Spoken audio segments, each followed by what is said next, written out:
Polusi udara. Belum lagi terdengar kicauan burung pagi. Udara kota telah berubah menjadi hitam, membuat sesak untuk bernafas. Kotaku tidak seperti dulu lagi. Udara telah tercemar di sini. Polusi telah bertebaran di seluruh penjuru. Dulu masih banyak pohon di sini, tumbuh mengikuti alur jalan. Tapi kini bisa dihitung dengan jari. Asap-asap kendaraan, pabrik-pabrik semakin hari kian beringas, memenuhi udara di kota ini. Indonesia adalah negara terbesar keempat dengan jumlah populasi terbanyak di seluruh dunia. Anda penasaran dengan apa penyebab polusi udara? Mari kita simak video dan penjelasannya berikut ini.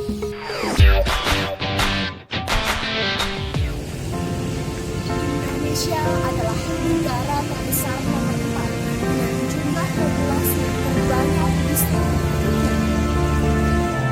Dan faktanya, hampir setengah dari populasi di seluruh dunia, yaitu 3,5 miliar orang, tinggal atau berada di daerah pedesaan. Tentunya, ini menjadi permasalahan yang baru bagi suatu negara dengan jumlah populasi yang sangat besar. Salah satunya adalah polusi udara.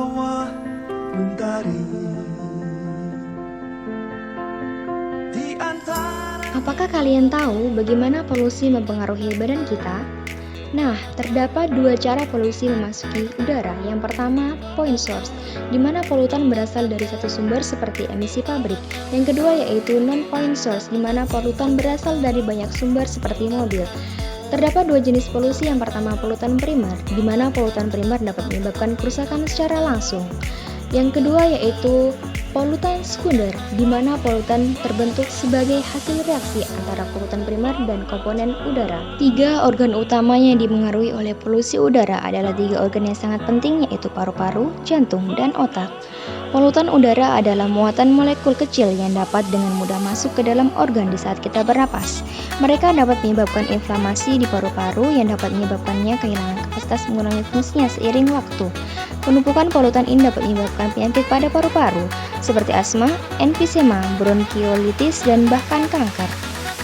Terlebih lagi, molekul buruk ini dapat masuk ke aliran darah seperti membuat jantung kita stres dan bekerja lebih keras untuk berusaha menyediakan tubuh dengan jumlah normal oksigen.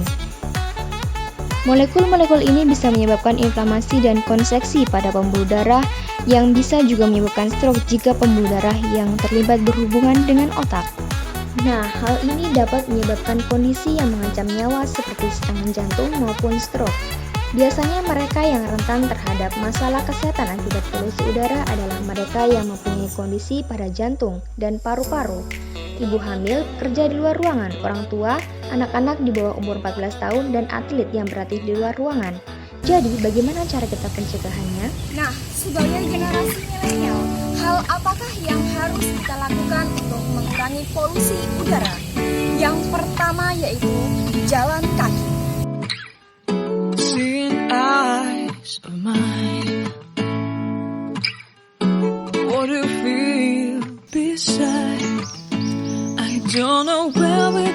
Yang kedua, kita harus memanfaatkan kendaraan umum seperti bis kota.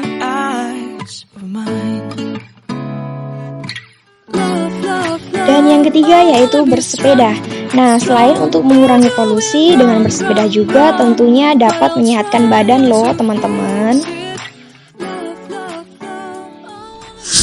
Berdasarkan Peraturan Menteri Negara Lingkungan Hidup Nomor 12 Tahun 2010 tentang pelaksanaan pengendalian pencemaran daerah, Pasal 1 Ayat 1 bahwa pencemaran udara adalah masuknya atau dimasukkannya zat, energi, dan atau komponen lain ke dalam udara ambien oleh kegiatan manusia, sehingga melampaui baku mutu udara yang telah ditetapkan.